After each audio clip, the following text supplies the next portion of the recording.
Hello students, Aryan arts class में आपका स्वागत है। आज हम लोग देखने जा रहे हैं पुत्र वियोग, जो कि क्लास 12 हिंदी का एक चैप्टर है जो पोएम सेक्शन में आता है। ये काफ़ी इंपॉर्टेंट है एग्जाम के दृष्टिकोण से। आज हम लोग इसके बारे में कुछ ऑब्जेक्टिव देखेंगे जो इम्पोर्टेंट है एग्जाम के दृष्टिकोण से। चलिए देखते हैं, स्टार्ट करते हैं। पुत्र वियोग। पुत्र वियोग जो आपका एक कविता है, इनके रचनाकार दैट मीन्स कवित्री जो है वो सुभद्रा कुमारी चौहान है। तो ये जो कवित्री है काफ़ी इम्पोर्टेंट है और ये बहुत कम ही समय रही, कार एक्सीडेंट में इनका देहांत हो गया। तो इन्होंने एक रचना लिखा था जो हमारे क्लास 12 के हिंदी में शामिल है, जिनका नाम है पुत्र वियोग। पुत्र वियोग का मतलब क्या होता है? वियोग का मतलब होता है अलग होना, अलग होना। तो पुत्र मतलब बेटा, बेटा से अलग होना। इस कविता में आपको देखने को मिलेगा कि सुभद्रा कुमारी चौहान का जो बेटा रहता है वो इनको छोड़ के चले जाती है। दैट मीन्स उनका असमय मृत्यु हो जाती है। तो चलिए हम लोग देखते हैं, स्टार्ट करते हैं इस कविता का सारांश, यानी सार, यानी शॉर्ट में पढ़ते हैं इस कविता को। यह कविता सुभद्रा कुमारी चौहान यानी पुत्र वियोग सुभद्रा कुमारी चौहान की एक मार्मिक कविता। मार्मिक का मतलब होता है जो दिल को छू ले, यानी आप पढ़ेंगे तो आपकी आंख में आंसू आ जाए, इस टाइप की रचना है। जो पुत्र की असमय मृत्यु, यानी असमय मतलब पहले, यानी जो मृत्यु होने का एज होता है एक नॉर्मल, वो उनसे पहले मृत्यु हो जाती है। मृत्यु के बाद एक माँ के गहरे दुख, यानी माँ के लिए बच्चा काफी इंपॉर्टेंट होता है, पता ही है आपको। उनके दुख, पीड़ा और शून्यता को दर्शाती है, यानी पूरा खाली खालीपन हो जाता है सुभद्रा कुमारी चौहान के लाइफ में, इसलिए इसको शून्यता यहाँ पे लिखा गया है। जहाँ पूरी दुनिया खुशियां मना रही है, यानी सब जो पूरा परिवार जो बनता है, लेकिन बेचारी सुभद्रा कुमारी चौहान का जो बेटा होता है वो डेथ कर जाता है। बेचारी वो मायूस रहती है। सब परिवार खुशी मना रहा है, लेकिन सुभद्रा कुमारी चौहान खुशी नहीं मना पा रही है। वही माँ की का खिलौना, यानी बच्चा जो होता है वो माँ का खिलौना होता है। यानी माँ अपनी पूरी समय वो बच्चे के साथ ही रहते हैं, उसका देखभाल करना, उसके साथ खेलना, खिलाना पिलाना। यानी माँ का खिलौना खो जाने के कारण उसका जीवन शून्य और नीरस हो गया। नीरस मतलब उदास, यानी उसके लाइफ में कुछ नहीं बचा, आप कह सकते हैं। और वो अपने खोए हुए बेटे, यानी दैट मीन जो बेटा उनको छोड़ के चला गया है, बेटे को वापस पाने की कल्पना करती है। यानी चाहती है कि फिर बेटा उसके पास वापस आ जाए, यानी सारी खुशियां आ जाए। लेकिन जो एक बार हो जाता है, जो कुदरत को का मंजूर होता है, फिर दोबारा तो वो आ पाना मुश्किल है, जिसे पाना असंभव है। और ममता उसे शांत नहीं होने देती है, यानी माँ का जो प्यार, जो लगाव होता है बच्चे से, वो उसको बार बार उसका याद दिलाती रहती है। तो ये हमने देख लिया, ये कविता का सारांश है। चलिए आगे हम लोग देखते हैं। देखिए, रस, रस मतलब कविता के टाइप, यानी जो कविता लिखा गया है तो ये करुण रस इसमें है। इस कविता में करुण रस है। और वात्सल्य, वात्सल्य मतलब बच्चा, बेटा, क्योंकि बेटा के बारे में लिखा गया है तो वात्सल्य का मिश्रण है। इन्हें दोनों मिक्सर करके इस पोएम को सुभद्रा कुमारी चौहान ने लिखा है, जो पढ़िएगा काफी इंटरेस्टिंग लगेगा। और ये शोक गीत है, क्योंकि शोक गीत कहने का मतलब ये हुआ कि बेटा तो उसको बेटा तो का डेथ हो जाता है, बेचारी पूरी उसी के याद में लिखते हैं और याद करते हैं, शोक मना रहे हैं। तो अब हम लोग इसका देखेंगे ऑब्जेक्टिव क्वेश्चन, देखते हैं ऑब्जेक्टिव क्वेश्चन पे फोकस करते हैं हम लोग।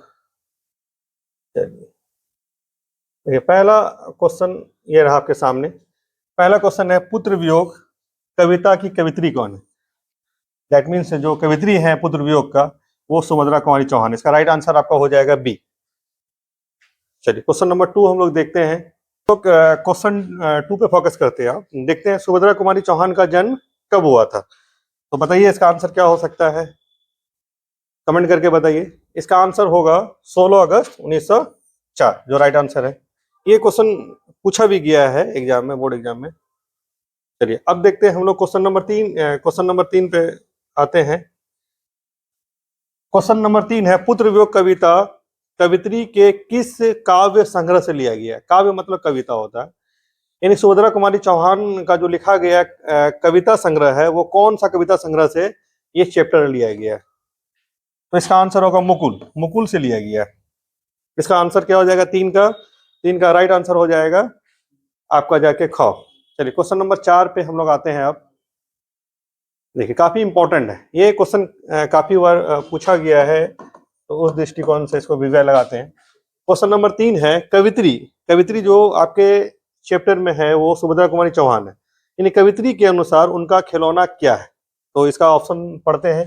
कह रहा उनकी प्रसिद्धि मतलब जो फेमस हुआ है, उनकी कविताएं या उनका बेटा, उनका घर। तो खिलौना हम आपको बताए थे पहले ही स्टार्टिंग में कि माँ के लिए जो बेटा होता है यानी बच्चा जो होता है वो उसका खिलौना होता है। तो इसका राइट आंसर हो जाएगा गौ। ये काफी इंपॉर्टेंट है, इसको उम्मीद करते हैं कि इस बार पूछा जाए एग्जाम में। चलिए क्वेश्चन नंबर 5 पे हम लोग आते हैं। क्वेश्चन नंबर 5 है, कवित्री ने अपने पुत्र के लिए किन किन बाधाओं को सह सकते हैं, इसको कि तकलीफ वगैरह जो सहता है, जो कष्ट उठाती है, तो सुभद्रा कुमारी चौहान अपने बच्चे के लिए किन बाधाओं यानी किन किन मुश्किलों का सामना किया है, आप कह सकते हैं। तो पहला देखिए, ठंड से बचाया, जैसे ठंडी का भी जो समय चल रहा है ना, हर माँ अपने बच्चा को बचाता है ठंडी से, स्वेटर वगैरह पहनाता है, इन्हें देखभाल अच्छे से किया जाता है। फिर लोरियां गाकर सुनाया, माँ तो सुलाती है, बच्चों को पता ही है, हम लोग को भी माँ भी सुलाई है। गौ नंबर देखते हैं, पत्थर को देवता मानकर पूजा है, यानी जब इनकी बेटा बीमार पड़ जाते हैं तो मंदिर वगैरह जाते हैं, वहां पे माथा वगैरह टेकते हैं। और ऑप्शन डी उपर्युक्त सभी, तो इसका आंसर हो जाएगा ऑप्शन नंबर डी। तो एक माँ अपने बच्चे के लिए सारा कष्ट उठाती है ताकि बच्चा अच्छे से रहे, तो इसका आंसर हो जाएगा 5 का डी। चलिए 6 नंबर देखते हैं। कह रहा है कि सुभद्रा कुमारी चौहान स्वयं को असहाय क्यों कहती है। असहाय मतलब अकेला फील, लॉनलीनेस कह सकते हैं, कि असहाय क्यों कहा है। तो जब इस कविता को पढ़िएगा तो आपको क्लियर हो जाएगा। ऑप्शन देखते हैं। कह रहा पिता वियोग के कारण, यानी पिता के बिछड़ने के कारण, पुत्र वियोग के कारण, पति वियोग के कारण, इनमें से कोई नहीं। तो इस चैप्टर में आपको पता ही है ये पुत्र बेस पे लिखा गया है, तो इसका राइट आंसर हो जाएगा बी, यानी पुत्र वियोग के कारण, यानी पुत्र जो है इनका छोड़ के चले जाते हैं, दैट मीन असमय मृत्यु हो जाती है, तो इसका राइट आंसर हो जाएगा बी। चलिए क्वेश्चन नंबर 7 में देखते हैं। सुभद्रा कुमारी चौहान के पति का नाम क्या था, यानी कभी कभी एग्जाम में पूछ देता है इस टाइप का क्वेश्चन, तो हमने इस क्वेश्चन को भी शामिल किया है। कह रहा सुभद्रा कुमारी चौहान के पति का नाम क्या था, तो आंसर, इसका राइट आंसर ठाकुर लक्ष्मण सिंह, इसका आंसर हो जाएगा। चलिए क्वेश्चन नंबर 8 पे आते हैं। सुभद्रा कुमारी चौहान का जीवन सूना सूना क्यों हो रहा है। सूना सूना मतलब पूरा खालीपन, क्योंकि एक माँ जो है अपने बच्चे के लिए सारा समय देती है, सुबह से लेकर शाम तक, फिर रात में लोरी गा के सुनाती है, तो दैट मीन्स उसका बच्चा जो छोड़ के चले जाता है तो पूरा लाइफ बेचारी अकेला अकेला फील हो रहा है। तो इसका आंसर क्या हो जाएगा, पुत्र के असमय निधन के कारण, क्योंकि उनका बेटा का निधन हो जाता है जिस कारण से वो, उसका लाइफ पूरा खाली खाली सा हो जाता है। तो थैंक यू, इतना ही आज, क्योंकि फर्स्ट डे है तो पहला एक्सपीरियंस कैसा रहा आप बताइएगा, क्योंकि फर्स्ट टाइम हमने बोर्ड पे बनाया है, काफी दिक्कत भी हुआ, क्योंकि फर्स्ट टाइम किसी चीज को स्टार्ट करते हैं तो कुछ परेशानियां होती है। फिर नेक्स्ट टाइम देखा जाए, जो भी गलती हो तो नजरअंदाज करें, फिर नेक्स्ट टाइम से इन सारी कमियों को दूर करके फ्रेश वीडियो बनाएंगे। Thank you. इस वीडियो अच्छा लगे तो थोड़ा सा शेयर करें, कमेंट करें, सब्सक्राइब करें, या कुछ सजेस्ट करना हो तो कमेंट में जरूर करें। थैंक यू भाई साहब।